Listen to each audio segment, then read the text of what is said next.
কার্য contact number 84 205 নিচে দেওয়া হচ্ছে। যদি ফ্রি কনসালটেন্সি কেউ চাও কিভাবে পেতে হবে সেটা বহুবার বলেছি। নিজের date of birth, place of birth, time of birth, 2 হাতের রেখার ছবি আলাদাভাবে এবং নাম, পদবী, গোত্র এগুলো হোয়াটসঅ্যাপে পাঠাতে হবে। কোনো একটা কোয়েশ্চেন লিখে পাঠাবে। ধরো জিজ্ঞেস করলে যে আমার ব্রেকআপ হয়ে গেছে বা হতে চলেছে, এটা কি করব, বা এটা আদৌ টিকবে কিনা বা ফিরিয়ে আনা যাবে কিনা, তার আগে ডেটাবেসটা দিতে হবে, নাহলে আমি ক্যালকুলেশনটা কি করে করব। 18 বছর এই লাইনে আছি, জ্যোতিষী হিসেবে, তান্ত্রিক হিসেবে, জ্যোতিষ কনসালটেন্ট হিসেবে।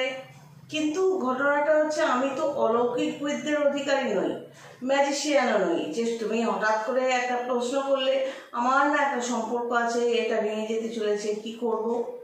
আরে তার আগে ডেটাবেসটা দিতে হবে। আমি এটাতে ক্যালকুলেশন করে ওই একটা প্রশ্নের উত্তর দেওয়ার জন্য ভয়েস মেসেজেও দিয়ে দিতে পারি, বা তোমাকে কল করতে বলতে পারি 5-10 মিনিট, 15 মিনিট, 20 মিনিট কথা বলার জন্য। যখন ফ্রি থাকবো তখন তুমি জেনে নিতে পারো।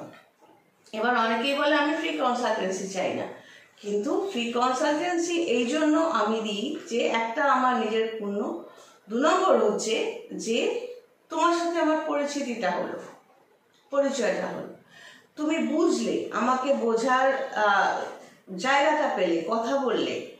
এরপর যদি মনে হয় তোমার যে তুমি পেইড কনসালটেন্সিতে আসবে, তখন তুমি পে করে সেই টাইমটা নিয়ে কনসালটেন্সি করো।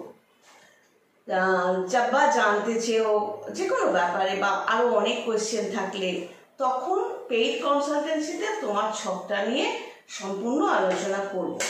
এবার ওটা জ্যোতিষ কনসালটেন্ট হিসেবে বা জ্যোতিষী হিসেবে, কিন্তু তান্ত্রিক হিসেবে আমি তোমার কাজটা নেব কি নেব না সেটা কিন্তু তোমাকে ওই একটা এগ্রিমেন্ট করতে বলবো যে এই কাজটা হলে এই পেমেন্টটা তোমাকে করতে হবে, সেইভাবে আমি এগোবো, সেটা কথাবার্তা বলে নিতে হয়। তো নর্মালি ফ্রি কনসালটেন্সিতে অনেকের আবার প্রেস্টিজে লাগে। ব্যাপারটা না হয়, ব্যাপারটা এরকম যে একটা পরিচিতির জন্য। কোনো সব জ্যোতিষী তান্ত্রিক কিন্তু তোমাকে এই সুযোগটা দেবে না যে পয়সা ছাড়া তুমি তার সাথে কথা বলবে বা তাকে বুঝবে, টাকা পাঠাবে কি না, তুমি ডিসিশন নিতে পারবে। সেই জন্যই ফ্রি কনসালটেন্সিটা আমি দিই, যাতে তুমি পেইড কনসালটেন্সিতে আমাকে পেমেন্ট বা আমার ভিজিট দেওয়ার আগে তুমি ভেবে নাও। আচ্ছা, আজকের সাবজেক্টটা হচ্ছে